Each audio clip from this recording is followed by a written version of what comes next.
Good afternoon. Thank you so much for joining us here today. There's plenty of seats if people want to come and have a seat and sit down. We just had the privilege of taking a look at Dolce&Gabbana's latest collection behind us, and as the three of us continue to talk, you'll see more of their work appearing on the screen behind us. And if you haven't already seen it, their jewelry is on view in the booth in the back right corner. So hopefully you'll have a chance to see some of this wonderful jewelry up close and personal. My name is Emily Storer. I'm the Rita J. Kaplan and Susan B. Kaplan Curator of Jewelry at the Museum of Fine Arts in Boston. And it's my great pleasure to be here today to moderate this conversation hosted by Dolce & Gabbana between myself, Carol Woolton, and Elisabetta Cipriani. Carol Woolton is a jewelry historian, editor, stylist, and jewelry editor at British Vogue for over 20 years, where she remains the contributing editor.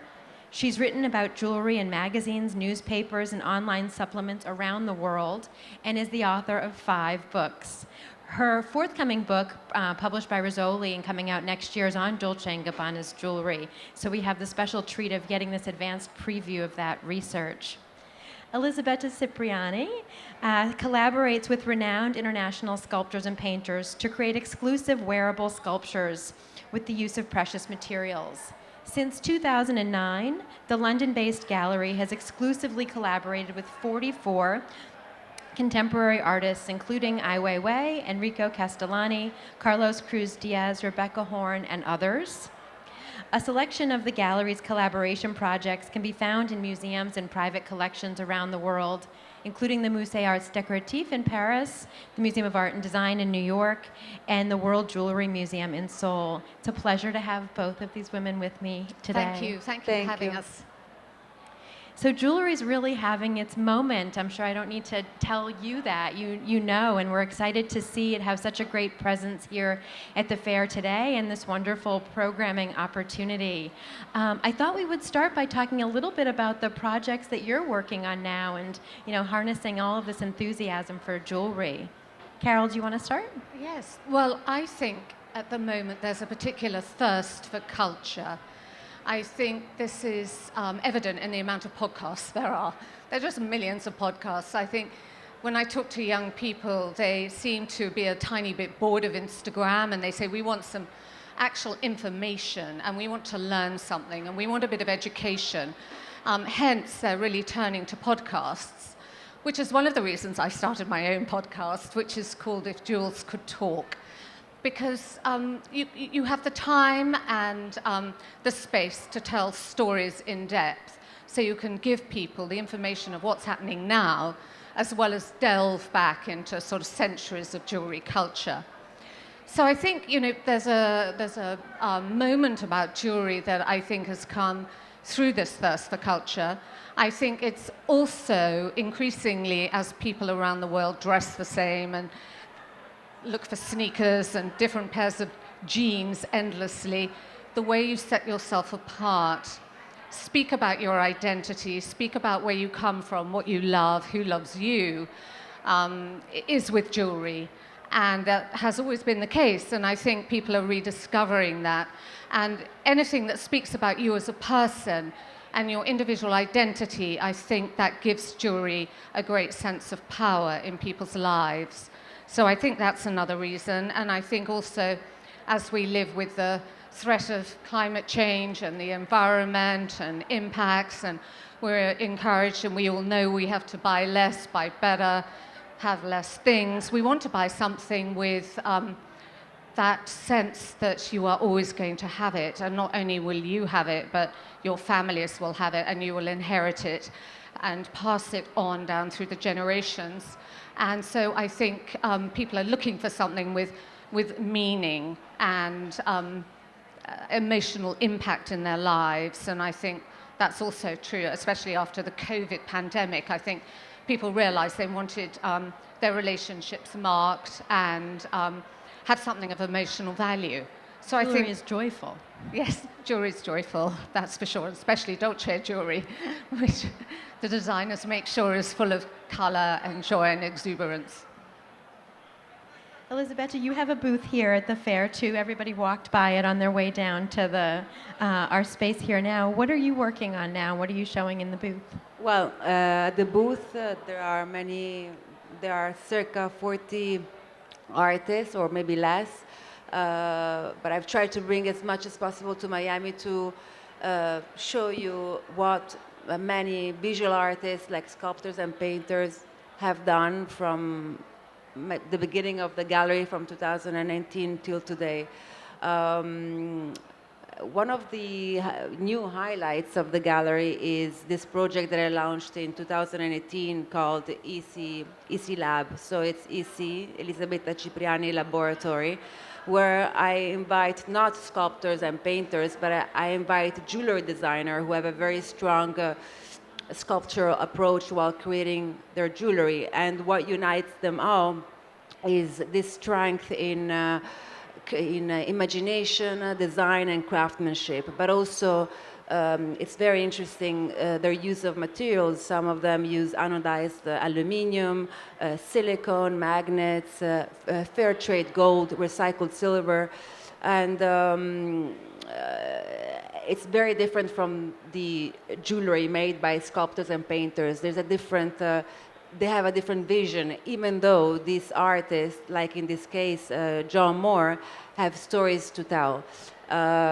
John Moore is a British artist from Brighton, and this is a marvelous piece that I had at the booth, and thank God I sold it.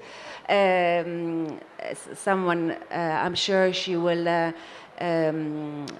give it to her daughter. She will pass it on to future generations. And that piece there was made in 6 months' time during COVID, and it's 164 sheets of metals put together with a silicone. So the craftsmanship is incredible. And this is by Ute Decker. She's a German jewelry designer based in London, and she was the first to use fair trade gold in the UK. She won many awards in the Goldsmith Hall, and this is called Ocean, and it's all handmade by her, and it's all about the free movement, the movement of her body while twisting these gold sheets. And they're unique pieces, meaning they are unique because you don't see pieces like this around, but also they are in a limited edition as well. That's great. So we're going to talk a little bit about the design, the materials, the craftsmanship, the presentation of these jewels today. For Dolce & Gabbana and for Elizabeth Cipriani wearable art, the artists that you're working with are approaching jewelry from different mediums, fashion, fine art. What is the process like? Of course, these are closely related fields to jewelry, but it might be a different process. Where does the design process, where does the spark of an idea begin? Well, with Dolce & Gabbana, it's less about fashion. It's actually more about the artistic traditions and heritage in Italy. I think Domenico Dolce and Stefano Gabbana really are inspired by the great artistic traditions of the Renaissance, Baroque, Rococo, and it's part about, I think it's actually sort of history repeating in a way, because the Renaissance was about a rebirth, and it was about sculptors, architects, designers, artists, all looking back to ancient Rome for inspiration and to try and restore the grandeur of the arts. And this is what Dolce & Gabbana are doing now. They are inspired by these traditions, and they want to bring those back into a modern era. So it's really those inspirations that they're bringing back through Baroque architecture, through Renaissance art, and creating contemporary jewelry with those inspirations. And how about for you, Elisabetta? Where does the design process start for your artists? I've picked this one in particular. She's from the EC Lab as well. Her name is Joy BC. And her source of inspiration are female figures, are hidden history, actually, of female heroes from the past. And but the inspiration comes from something like that, from a female hero, or from a poem that they read, or from something they see around them. And shall I say about how it's been done? Yeah, what is the process? So the process, in this case, it's all handmade by her. This is a three-dimensional wax that she casts herself. She engraves herself. There's another slide, so you can see the details. And then it's casted into bronze. And so here, you see here there is a drawing with who is Hypatia. This is Hypatia, who was a force of nature. She was a mathematician, and she was described by some historians as Saint Catherine's, who was on the wheel. She was a woman who lived in Alexandria in the Hellenistic time. And what I really like about her process is her research is also the fact that she uses bronze, and it's an unconventional material in jewelry, and that's it. Well, There's I think with Dolce & Gabbana, some of the artistic tradition that they look back, I mean, sometimes it starts with a drawing, and as you say, a lot of it is things they've seen in the past that they store up that suddenly come out as inspiration. Other times, it's looking at particular areas of what they'd like to revive and work with. For instance, glass furnaces in Venice and recreating the small tesserae in a hand-produced way with a hand-spun, these little tiles split by hand to be formed into a design.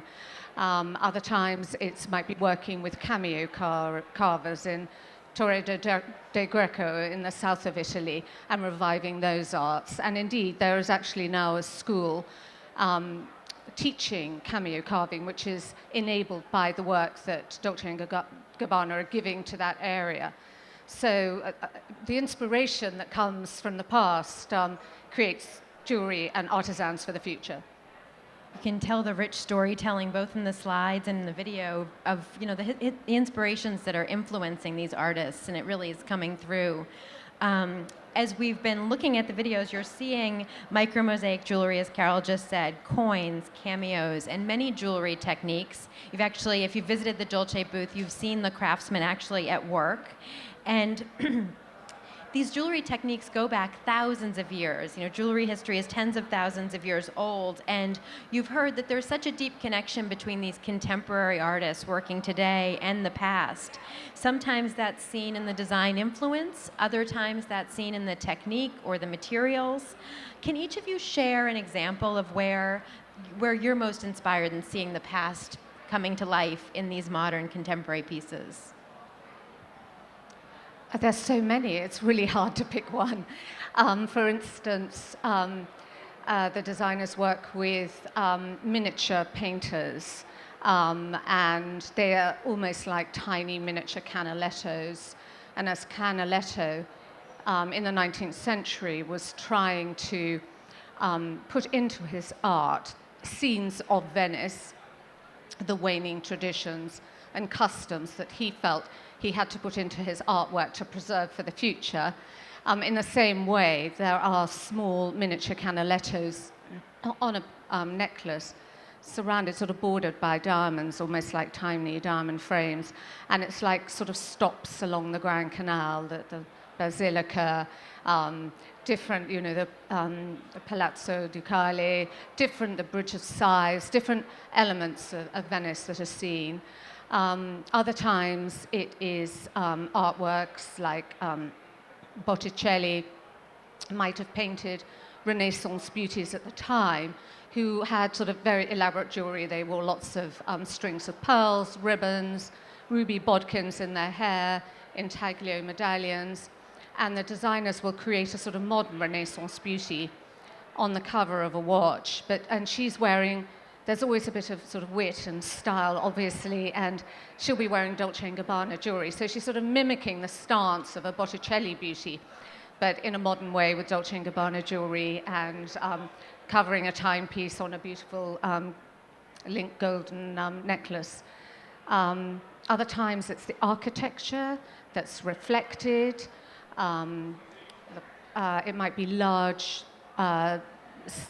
gemstones in the color of a sunset going over the palazzo in Venice. Other times it's using stone that the palazzos were made from, pietra d'Istria, which was used for these houses because it was very strong and resistant to salt water. And they'll carve skulls in this stone and mix them with gemstones and create dialogues of love and destruction using different gods and mythological ideas. So it's there's so many, and sort of each one is a part of the heritage of Italy. And the great thing, why I love it and have written about it, is because I learn. I learn about these monuments, I learn about the history of art, and I learn about a lot of the customs, which I think is really interesting. It's interesting to go through the booth and to see the way that different collections that are featured mirror different cities around Italy and different collections focused on different areas of the country. Yes, and the different customs as well and folklore. And there's a carretto siciliano, which are these old carts with, which were pulled along by donkeys. They carried all the wine and grain and things around the island of Sicily in the 19th century.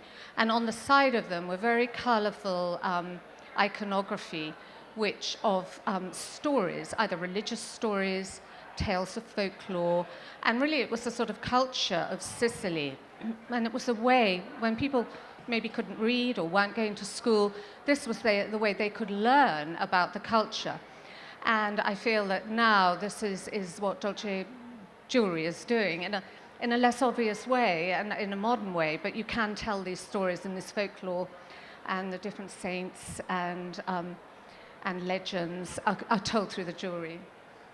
And you already shared one great classical example with us, but you can see the past coming alive in the work of your artists as well. Is there one specific piece that speaks to history for you? Well, I've selected a project that I've done with Ai Weiwei. That's the latest project, and it's called Ring.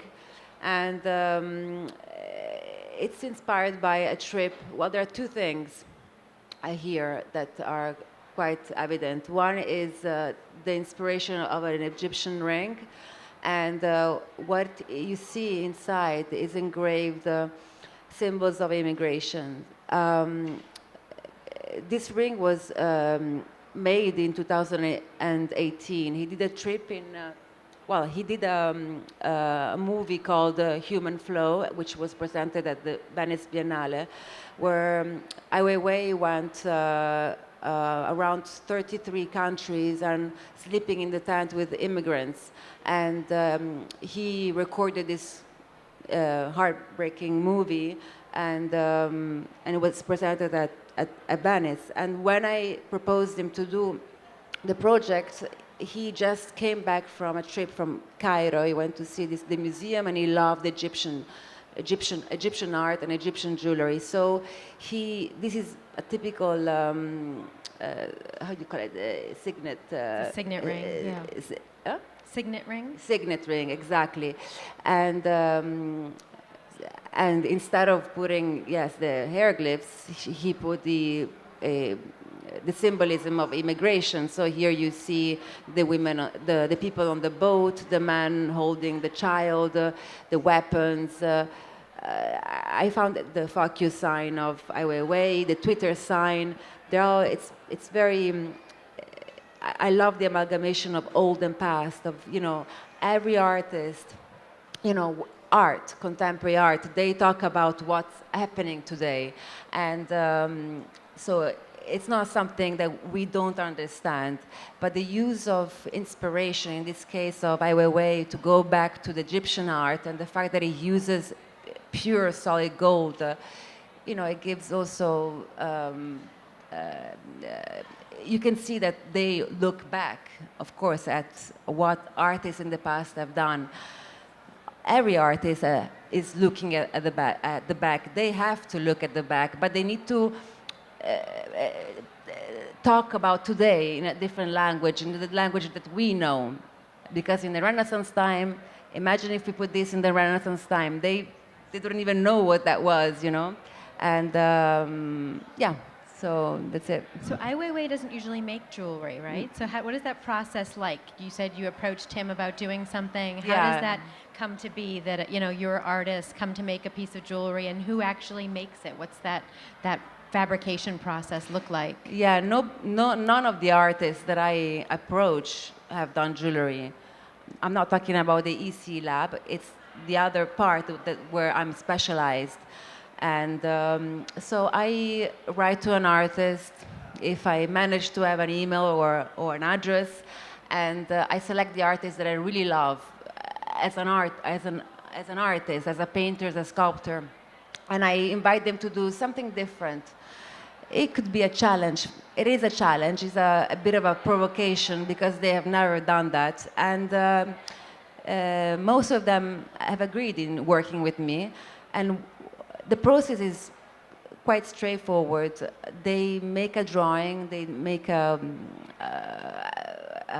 wax, they make a piece of paper, they take a clay and they take a piece of metal and they create a sample and they give it to me and I bring this sample or the drawing to my goldsmith who's based in Rome, and I make sure that my goldsmith does exactly what the artist wants. So I'm in between the artist and the goldsmith.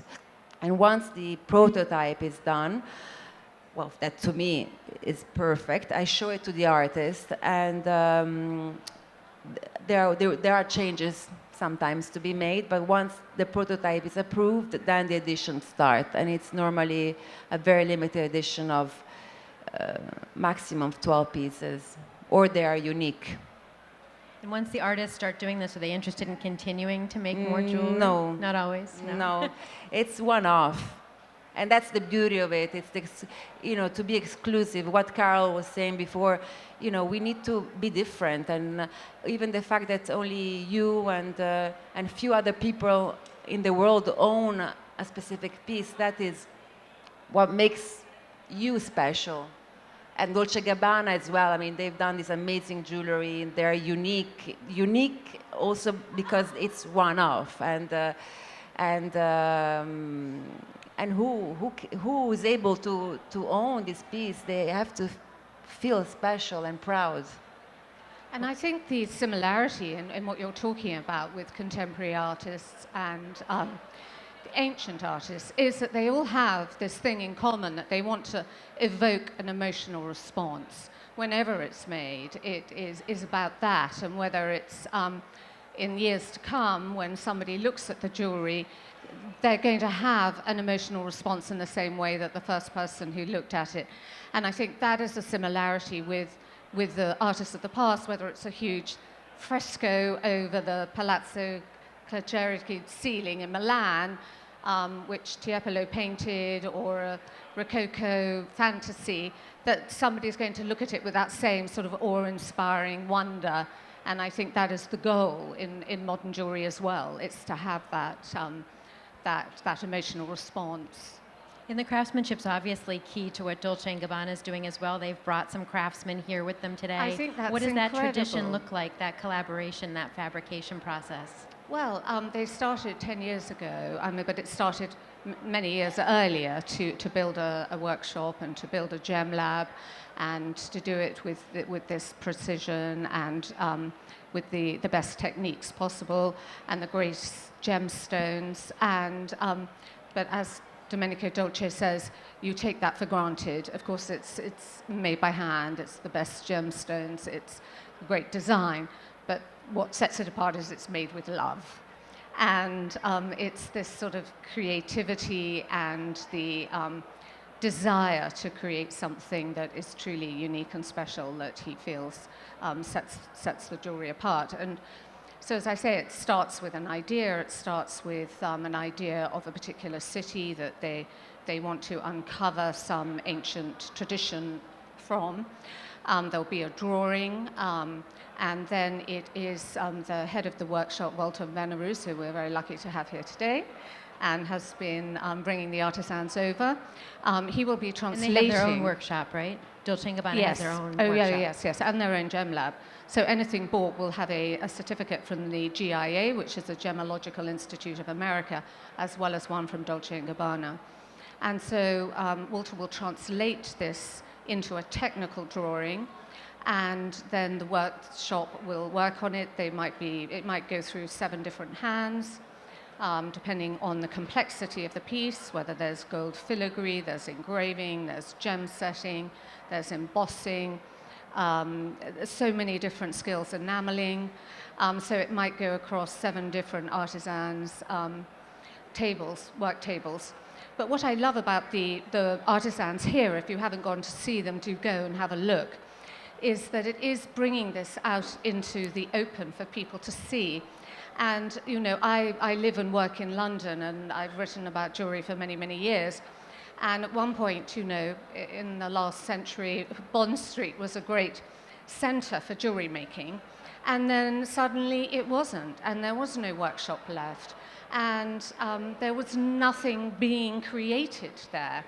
And I remember about 15 years ago, one fine jeweler put one artisan in the window, working like he was a special animal at the zoo for someone to go and look at, because it was so sort of extraordinary to see one. And so I think that Dolce&Gabbana have brought artisans here to show people. And I think opening up that story and for people to witness it and they see what goes into a jewel, I think it sort of enhances the magic of turning these sort of metals and gemstones into something extraordinary. And I think the more people know and see and understand, the more magical the process is. It really is magic. I can see these, you know, processes a million times, and I still can't quite wrap my head around it. There is an element of magic, really at play. And all of this comes to life with the presentation of the jewel, right? We've seen these great fashion shows from Dolce & Gabbana here. Is the jewelry part of the fashion show presentation? How is it meant to be presented to the world? And I didn't realize that the presentation we're having here today is the first public presentation of Dolce's work since they started the workshop 10 years ago. Is that right? It is, in the way that it's open for everyone to see. The jewelry's been presented, obviously, to journalists and magazine editors like myself before, but they've taken a very sort of slow process of opening it up to the wider world. I don't know why, but it has been a slow process. And so this is a great opportunity for people to see it. And usually there's a sort of 3-day Alto Moda show. They show the menswear, the Alta Sartoria, the women's wear, and the jewelry on different days. But then often the jewelry takes part in the Alto Moda show, so you see it being worn with the couture. And I think it's great because it sort of links the art of couture with the art of high jewelry making. And the sort of similar skills of the craftspeople and the expertise and the time. And plus, in a way, I think Dolce play with the idea of lace effects and texture. Indeed, even one collection they did really played with all the items you would see on a dressmaker's table. I love the pin cushion. Pin cushion on a bracelet, amazingly gem-studded scissors, little mannequins with a tiny little enamel tape measure around the neck. And so they played with this idea of linking the art of couture with the art of high jewelry making, which was really entrancing, actually. And we're seeing some of the theatricality of these presentations in the videos that are showing, which is great to get a sense of that. Well, they love Baroque, that's for sure. Baroque is such an inspiration, the sort of embellishment, decoration, drama, and that's really visible. So, Elisabetta, for your artists who aren't usually, doing jewelry, this is a unique opportunity for them. How are they imagining it being presented to the world, being shown, seen, worn? Well, once the project is done, it's my job to do that. So you see this kind of works, this wearable art, either in museums. There is this wonderful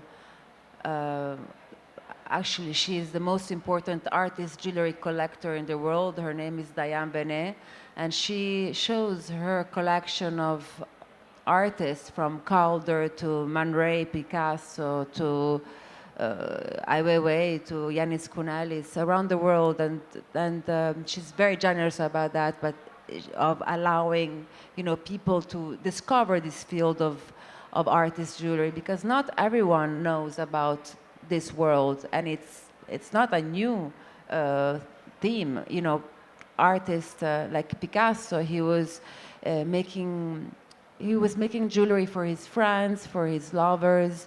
Calder started, who was the pioneer of the first one to make jewelry. He started doing the belt. How do you call Belt it? buckles. Buckles, and he gave those buckles to his sister, and for her shop, and so, like going back to Diane Benet, she exhibited her collection. It's a touring exhibition. It was also here a few years ago at the Bass Museum. It was in the Museum of Art and Design in New York. It was in the Museum of Decorative Arts. At the moment, it's on display in Brussels. Next exhibition will be in Rio de Janeiro, and or you can see a selection of them in my gallery in London, or at the fair like Design Miami. And who buys this kind of jewelry is normally art collectors. They're also jewelry lovers, but they're people who know the artist, and they want to wear, not only own an art piece, but also they want to wear a piece of their favorite artist. Well, jewelry is the most public way to collect art, right? I mean, you're Yes. wearing it out in the world. People see it in a way that there's more of an intimacy if you're hanging something in your house or putting it out. Yes, and plus they are conversational pieces. Right. So, people recognize it as being a work, a jewel by a Picasso, because it's very similar to their work. And people always, when I wear a jewel, people always they always stop me and ask me, who is this?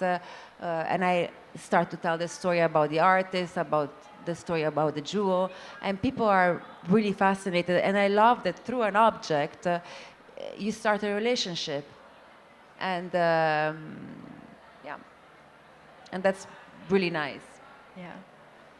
I think most jewels are conversation pieces. I think actually, if I'm ever stuck for conversation and I say to somebody, tell me about your ring or your earrings, there's always a story, always some emotional tale of how it came into their family, or who bought it for them, or how it was made. And I think that's really part of the additional part of storytelling. And I think the more designers tell people and show them and explain, the more people have a connection with their jewel, as Elisabetta was saying. It's true. I think of jewelry. It's one of my favorite parts about it, that it really is this vehicle for storytelling. And so often you're passing something across a lunch table, or sharing those intimate stories, those personal stories, because jewelry, every piece of jewelry seems to hold a story like that. Yeah. So how does this translate to what we might see in one of your stories in Vogue? How are these ideas disseminated in the press? Well, I think, I'm not sure I can talk for all the press. I probably have a slightly different view of it because I'm a jewelry obsessive. So I fight with the fashion team, obviously, continually. Fight about what? How much jewelry there should be? Yeah, of course. And what's more important? And, my feeling is so strong that jewelry is the most important thing we wear. It's the first art form that we indulge in as human beings. Way before we daubed paintings on caves, we were putting shells, stringing them 100,000 years ago to decorate ourselves. So I feel that's part of our urge generally about jewelry, is we have it's in our DNA to pick up something and wear it, or something sparkly on the ground, or pick up a pebble on the beach, whatever it is. And as to decorate ourselves also as a little memory, a memory of a place or a person. But anyway, back to Vogue. So I try and photograph things on their own to show the power of them. And we have quite skilled photographers who specialize in photographing jewelry, because I don't ever want it to be overshadowed by the fashion. The fashion team want it all about fashion. And so that goes on. But I can't think that actually any photograph really does jewelry justice. And I really felt that over COVID, when none of us were out and about seeing things. And the first time then I went back out and held jewelry and looked at it. And I always say you have to really see it in the flesh, as it were, to see the sparkle, to see the light and shadow, to see the dimensions. And also to feel it. And to feel it. To feel yes. the weight and the tag, just to touch it. And jewelry, they live with us, with the body, with the movement of the body. If you don't wear them, if you don't touch them, you cannot understand the beauty of it. Yeah, it really comes to life in person. Yes. A photo never does it. They quite live. justice. They start to live with you. I mean, many my colleagues in the field of artist jewelry, they say, "Oh, if you don't wear it, you can hang it on the wall, like Peggy Guggenheim did it with her Calder pieces." Yes, it's true, but you need to really live with them and travel with them and show them to everyone. And Art Basel Design Miami, it's such a great fashion show. I love sitting and watching the people watching here. Outside of Design Miami, who might we be sitting across the dinner table from who would be wearing one of your pieces? no, it's sometimes I receive WhatsApps or emails from collectors who, of course, they became friends because jewelry is intimate. So you create a amazing relationship with women, and they tell me, that they've seen a woman wearing one of my projects, and they start to talk about me. And mainly they are art collectors, but sometimes, I even receive photos of someone who takes a picture of a woman wearing my piece, and my friend sent it to me. I saw this. This is yours. Didn't she buy it from you? So that makes me really happy to see, my passion walking around the streets of the world. But it's mainly art collectors. And who do we find wearing Dolce & Gabbana jewelry? Is it the same, fashion client or Very someone different? widespread, actually. I think it's men, it's women, it's young people, it's older people. It's just people are driven to get what they love, and increasingly, I think men are wearing jewelry in the same way that women wear. They wear just as many diamonds, just as many pearls. In fact, there's a huge trend for pearls. We had Timothée Chalamet wearing pearls on the British Vogue Timothée cover Chalamet. quite recently. He's been so great for jewelry and men wearing jewelry in for such sure. creative ways. And the brooches, which, Dolce & Gabbana a few seasons ago were inspired by Caravaggio still lives of fruits, and did a range of brooches of exquisite sort of pomegranates and aubergines and different fruits, absolutely beautifully. And that really sparked men wearing brooches on the red carpet. And so you see a wide range of people wearing it, actually. Well, I'll have to keep an eye out for all of this jewelry out in the world now. It's very exciting, actually, when you see people who've bought it, having watched the runway show, and it's quite competitive because these things, as we were saying, are one-off. So if you want it, you want it, and you've got to get in there before someone else. And so when you see someone the next day wearing this piece so proudly, like, I won, I've got it, and showing it off. It's very exciting because they're so excited to own it and they want to share it. These traditions go so deep, and this practice of wearing jewelry, as you said, goes back way beyond all other art forms. And it's exciting to see the creativity, the design, all of it still very much alive. I just worry sometimes, actually, at Vogue parties now and at some Dolce & Gabbana parties, that the men are beginning to outshine the women, which really is quite worrying me. I think we've got to up our game as women, actually, reclaim some of this jewelry. Well, we have time for questions from the audience. I'm hoping that this sparked ideas and thoughts and questions for you, and we'd love to hear your questions. There's a microphone. Does Dolce & Gabbana ever translate their haute joaillerie into ready-to-wear pieces and do them in less precious metals and stones? Yeah, there's some lesser pieces in the boutiques. And I mean, still fine metals, fine gemstones, but not the sort of very high jewelry. I mean, maybe lovely, fabulous colored gemstone, just a necklace, rosary beads, simpler pieces, but all real jewelry. I mean, on the runway shows, you'll see some costumes, some marvelous crowns, tiaras, roses, crosses, the things that they love, the sort of symbols, the enduring symbols that mean things to people. And they recreate those. Those can be costume pieces. But the workshop, I mean, the extraordinary thing going round it, as opposed to going round a normal fine jewelry workshop, is that they work to this pace, really. They're very innovative and are creating sort of resistant enamels or new shades of gold and experimenting. They cut their own stones. If they can't find the shape the designers want, they will cut them. And this is all very extraordinary for basically what people view as a fashion brand. I mean, it's what no fashion brand does. So that's very interesting. So they create uniquely and creatively and aren't restrained by what they feel jewelry or precious should be and look like.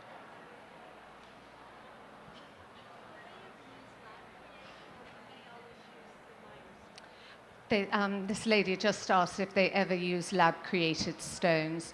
No, they don't. They're all mined, natural stones, and extraordinary colors.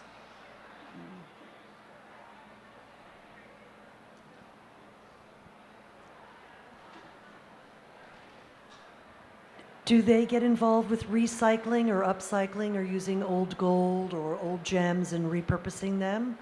Yes, and again, that's sort of back to the preservation of heritage crafts. They often find old fragments of antiquity, either coins.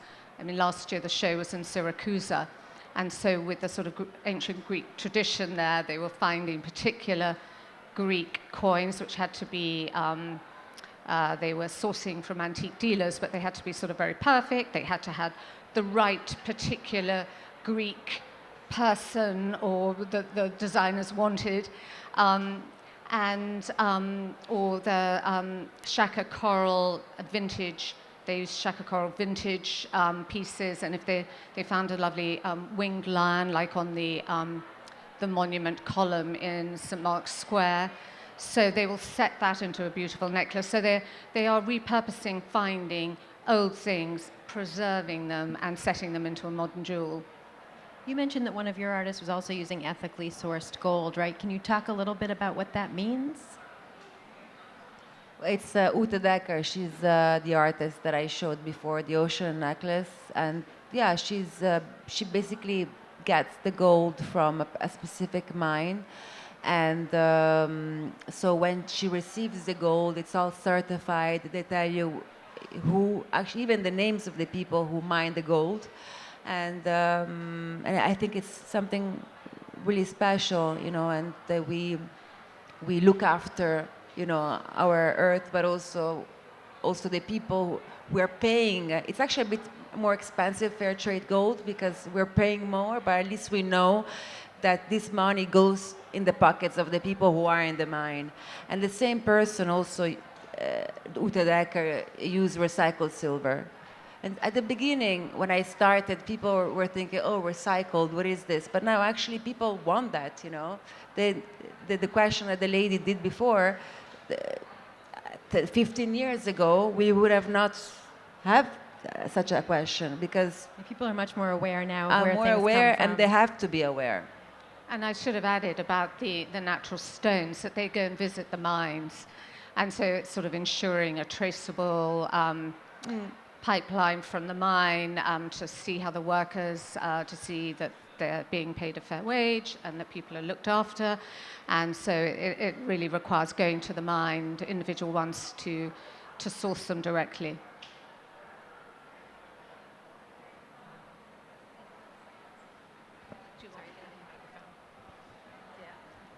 I was wondering if I understood right.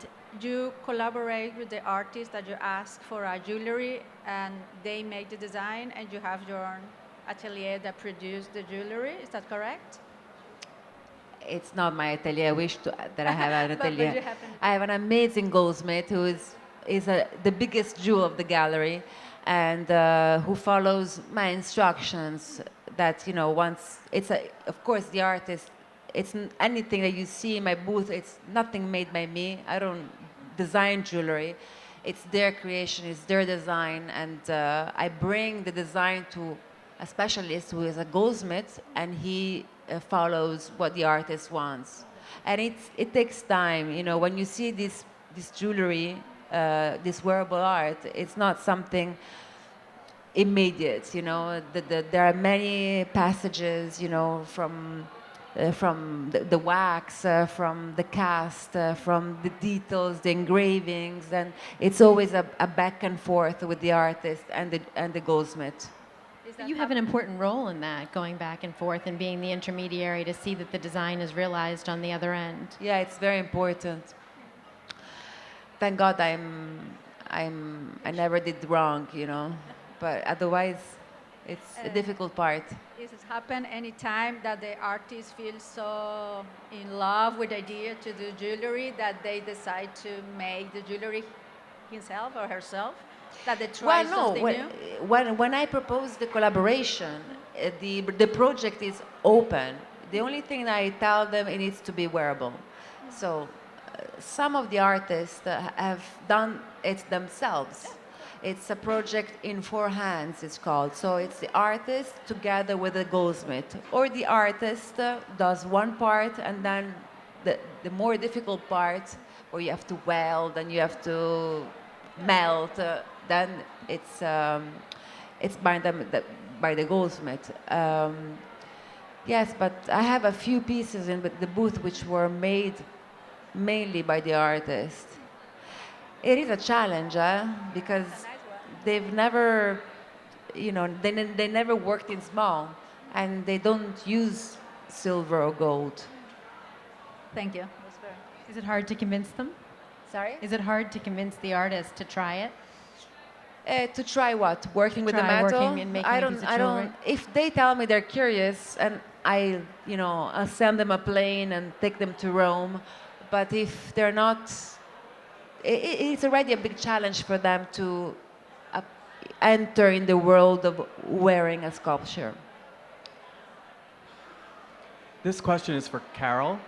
Carol, we're interested to hear your thoughts about Dolce&Gabbana, Alta Jewelleria in the NFT world and their work in that realm. Well, they have done that. I mean, I think that's part of the thing of being inspired by the past, but making jewelry for the future. So they've done a crown and a tiara as NFTs that people can own, or they can then reclaim. You're not talking to someone who's an expert in cryptocurrency, believe me.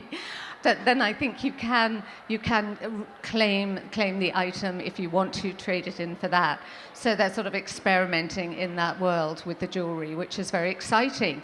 And that's a way that, as we're talking about different ages, different people wearing Dolce jewelry, it's a way of reaching young people and seeing what they're interested in and the new ways they want to buy and the new ways they want to engage with you.